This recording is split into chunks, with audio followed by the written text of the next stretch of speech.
Olá pessoal, eu sou Erisvaldo Correia e sejam bem-vindos a mais um vídeo aqui do canal EC Tutoriais. E dando continuidade aqui ao nosso curso de Algoritmos Lógica Básica, vamos falar hoje da estrutura de repetição para. Até agora nós já falamos das estruturas condicionais, já falamos da estrutura de repetição enquanto, e agora nós vamos falar da estrutura de repetição para. O que é a estrutura de repetição para? Pois bem, no caso, então, o laço para, como ele é conhecido, né, a gente conhece muito ele como laço, é uma estrutura de repetição usada quando sabemos exatamente quantas vezes o bloco de instruções deverá ser repetido. Se você lembra da estrutura do enquanto, nós podemos trabalhar sim com um controle sobre o momento em que o loop enquanto vai ser interrompido, porém, no caso, normalmente o loop enquanto ele serve para que você defina um controle, mas deixe de certa forma livre para que o usuário ou uma determinada situação defina o momento em que o loop enquanto vai ser interrompido. Por exemplo, o usuário teria que decidir se ele quer ou não continuar rodando o programa. Isso vai depender dele responder um sim ou um não. Se ele respondeu não, o loop vai continuar sendo executado infinitas vezes e a gente não sabe quantas vezes esse loop será executado. Então, nós temos, teoricamente, um pseudo loop infinito, certo? No caso da estrutura para, a gente não tem como fazer isso, porque a estrutura para, ela vai diferente do loop enquanto, ela vai ter um momento certo para ser interrompida. Vamos dar uma olhadinha na estrutura que vocês vão começar a entender melhor.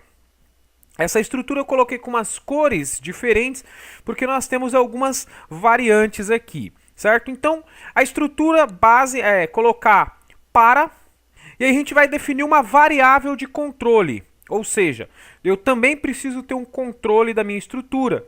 Mas nesse caso aqui não é porque eu preciso controlar que nem o enquanto. O enquanto eu posso definir ele sempre como true, né? No caso como verdadeiro, e ele vai executar até retornar falso.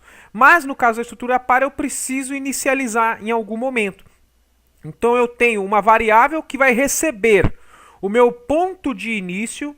Perceba que aqui eu defini como início e não, por exemplo, como zero, porque eu posso querer fazer de forma regressiva, ou eu posso não saber em que momento que vai inicializar. O usuário pode definir o ponto de início, por exemplo, do looping, certo? Eu vou até o fim do loop e aqui, entre chaves, aqui eu coloquei esse passo de contagem, vocês vão entender melhor quando chegar lá no Visualg, mas é aqui que eu defino como que vai ser feita a minha contagem. No caso da estrutura enquanto, eu tinha que colocar aqui no bloco de execução o meu incremento, né, o meu operador de incremento. Por exemplo, enquanto a variável contadora for menor ou igual que 10, então ele executa um bloco de instrução e coloca no final contador recebe contador mais 1. Então se o contador está com 1, ele é menor que 10, ele vai executar o bloco, ao final ele vai receber, no caso lá, mais 1, vai passar a valer 2, isso porque se eu não colocar esse controle, o meu loop se torna infinito. Eu crio um loop infinito e vou ter um overflow lá no caso do enquanto. Aqui na estrutura para, esse passo de contagem eu posso omitir, se eu quiser que ele faça a estrutura automaticamente, porque o para, aqui, esse passo de contagem significa incremento. Então, ele automaticamente vai incrementar sempre 1 na estrutura da variável, certo? Então, ele vai executar o bloco de execução, por exemplo, eu quero que a variável contadora seja a letra C, por exemplo, e eu vou de 1 até 10, eu vou contar de 1 até 10. Então, para C recebe 1 até 10, escreva o número na tela, fim para. Certo? Então ele vai fazer aquela contagem de 1 até 10, só que eu não preciso colocar a condição de incremento. Por quê? Porque por padrão, a estrutura para ela soma de 1 em 1. Então quando ele executar o primeiro bloco, terminou o fim para, ele volta para o para, porque é uma estrutura de repetição. automaticamente ele já vai incrementar 1. No caso, a gente define o passo de contagem quando você quer modificar a forma como esse passo vai ser executado. Por exemplo, de 2 em 2, regredindo 2, multiplicando e assim por diante. Ok? Vamos lá para o VisualG, que isso tudo vai ficar muito mais fácil de entender. Então, eu já estou aqui com o VisualG aberto, já estou com um algoritmo novo. E vamos lá então criar a nossa estrutura para facilitar a nossa compreensão. Eu vou colocar aqui então uma variável contadora, eu vou chamar ela de C, do tipo inteiro. E aqui ó, a gente vai colocar o nosso programa. Eu vou colocar assim, ó, para C, que é a minha variável. Lembra da estrutura lá que eu mostrei no PowerPoint? Então, para C, que é a minha variável, recebe 1 até 10, ou seja, eu vou fazer o programa contar de 1 até 10 na tela. Faça. E aí eu coloco aquele fim já para mim poder ter aqui o momento certo de finalização. E aqui eu vou colocar simplesmente escreva L C, que é o meu contador. Certo? Então o que ele vai fazer aqui? A variável C vai inicializar com 1, que o próprio bloco de repetição já está inicializando ela. Então eu não preciso definir ela aqui fora, inicializada. Vai até 10, então ele vai de 1 até 10. Enquanto ele vai chegando no 10, ele vai repetir o que está aqui dentro, que é exatamente escrever linha a linha o valor que está na variável C. Quando ele chega no fim ele sabe que é um laço de repetição, então ele volta para o começo. Ah, C está valendo 1, então não chegou em 10, então escreve. C vale 2, escreve.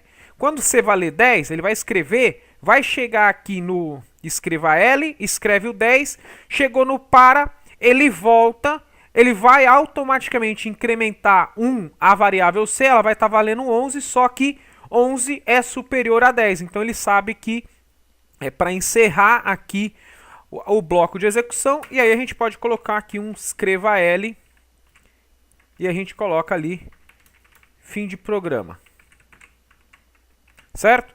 Então, se eu mandar executar isso aqui, rodar o algoritmo, perceba que ele contou aqui, ó, de 1 até 10, chegou aqui embaixo, ele escreveu o fim do programa. Olhando aqui no nosso inspetor de variável, você pode reparar que a minha variável aqui, C, tipo 1, 10, então ele contou e parou. Por quê? Porque quando ele voltou, ela ia receber mais 1, que era 11, no caso ele não precisou receber, para poder pegar ele já parou, já correu para baixo, porque é quando ele sabe que o loop para. Ou seja, no caso, essa estrutura ela é bem definida, só que como eu falei, é diferente do enquanto. No enquanto a gente não sabe quando a nossa estrutura devidamente vai parar, certo? Perceba que essa aqui é a estrutura para escrever um programa de 1 até 10, utilizando, no caso, a estrutura do para. Eu vou comentar essa estrutura toda.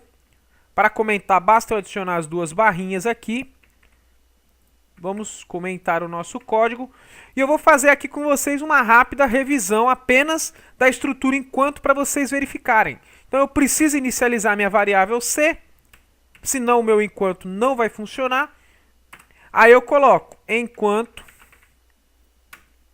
C for menor ou igual que 10, faça.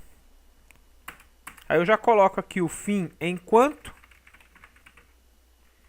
E aqui dentro eu vou colocar escreva L, C, e depois eu tenho que colocar aqui o incremento. C vai receber C mais 1.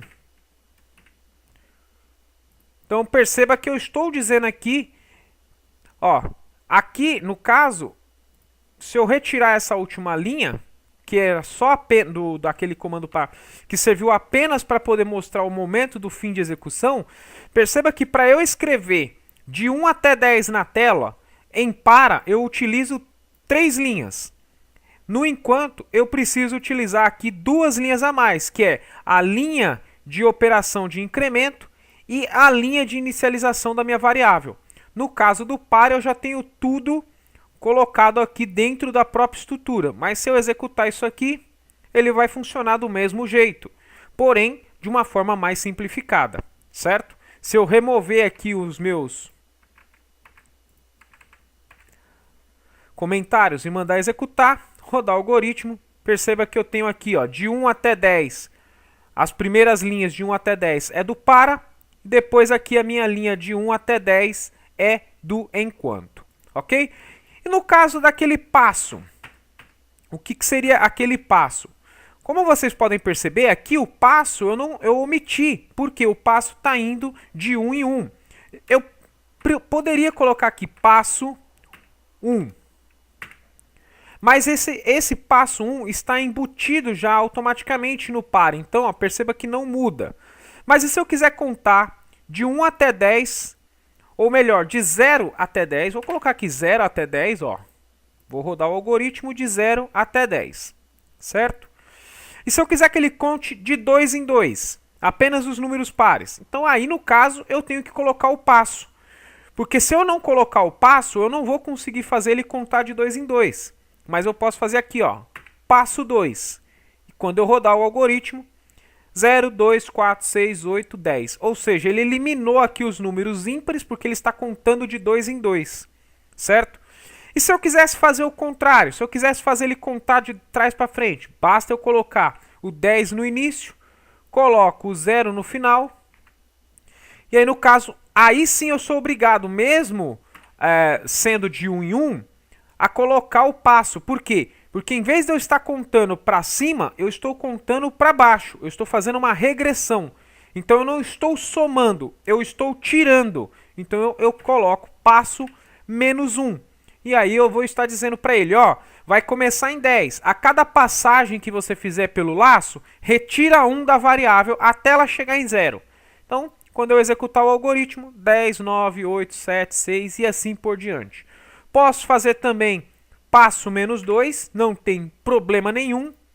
Coloco aqui 10, 8, 6, 4, 2, 0.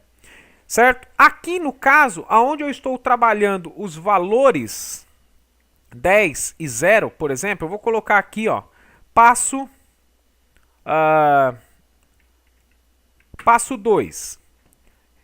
Vamos imaginar que eu quero que o usuário determine o valor inicial e um valor final para que o meu programa escreva de 2 em 2 na tela. Então, vamos colocar aqui uma variável início.